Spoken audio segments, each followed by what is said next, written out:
That tornado really did some damage to it. I mean, absolutely just is demolished. And actually, people are right now as we speak driving around debris on the road. And I'm going to step out of the way here so I can give you just a better look of all the damage that's going on here right now. And I'm actually standing on the road leading to the Norrin access point. And if you take a look here, part of it is still completely covered with water. And there are at least 3 documents in relation to Joe Elledge that are locked, meaning we don't have access to those sealed documents at this time. However, they are consistent with search warrants. The police have the roads blocked off. You can't even get into East Miller Street. I kind of looked down that way and there's must be some very extensive damage. And you want to be able to bend at your knees and your hips. Now that helps you really get underneath this wet and heavy snow. If you're inside, please stay warm. I mean, I'm going to flip around the camera here just so you can see. The snow is still coming down tremendously here in Columbia. I mean, like I said, it's up to my knees. And the Jefferson City Police Department is asking for the public's help after a Lincoln, Missouri man died in a crash last night on Highway 179 and Highway 50. This marks the 11th homicide for the Columbia Police Department in 2019. Just last month, the department investigated 5 homicides, some in which still have no suspects. Authorities arrested a Cole County man last night in connection to an ongoing human remains investigation. Well, I liked seeing that 50-50-50-50. That's a nice change. I know. Below freezing. We have that one. The tornado hit late at night on what happened to be the last day of school for the district. So what would have happened if the tornado had hit just 12 hours earlier? Let's take a look. Within seconds of the tornado hitting, the roof came flying off the building, the windows burst, and desk and debris went flying chaotically. The entry level was hit by tree limbs, trash cans, and anything blowing in the wind. The worst damage happened to the historic gymnasium, where district officials say many graduated long ago. And so the gym, we had taken up this side of the floor because it was wet and it was buckling. And the roof, flooring, and walls destroyed. District faculty and staff went into full-on recovery mode once all was clear. We had planned on using the school for summer school, and so there was teachers here, curriculum material, books, computers. I mean, the school was ready to have school in a week and a half for summer school. Mitigation efforts began immediately to secure the building. Right away, with no roof on the building, we had temporary roof put in, drying the building, and had a company come in and just start mitigating some damages, getting the water building, drying the building down, and then we were moving furniture out of the building. While chaos whizzed about through the top and bottom levels that night, the first and second floors fell silent, which is a sigh of relief for district officials.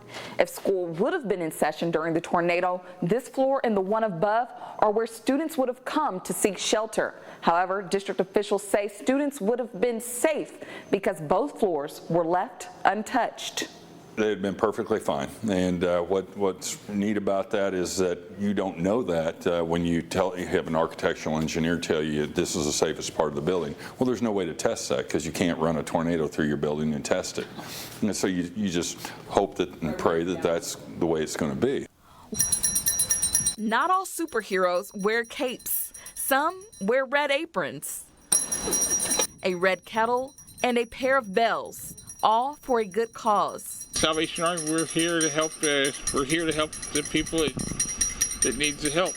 The Jefferson City Salvation Army has been putting in overtime after a year of disaster, from helping with flooding to helping with the tornado. Need really knows no season, and we are able to help throughout the whole year. And so this campaign really helps us get a good start for the next year and the year to come, and so that's why it's so important to us. And their Red Kettle campaign goal this year is to raise $330,000.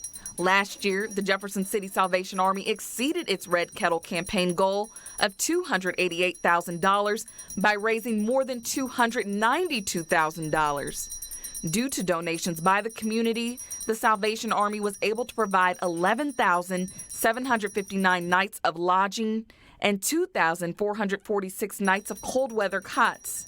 And the need is at an all-time high. It helps us not just at the kettle season and the Christmas season, but all year round. That's one of the things that some people get confused about is we do a lot during the Christmas season with our toy shop, with our Angel Tree and Adopt a Family programs and helping people with Christmas meals. But we're here all year long. Now, last night's shooting claimed the life of 23-year-old James Hickam, and I spoke with family today who says there's not a person he couldn't make laugh, and they also say they just wish the violence would end. It hurts to even know that people ain't even had the funeral for their loved ones, and there's still killings going on. The city of Columbia is experiencing loss after loss with the 5th homicide of September. James was funny. He would have anybody laughing. Like, you can be 96, and I guarantee James is gonna make that person laugh. He's lovable. And it's taking toll on loved ones and people around the community.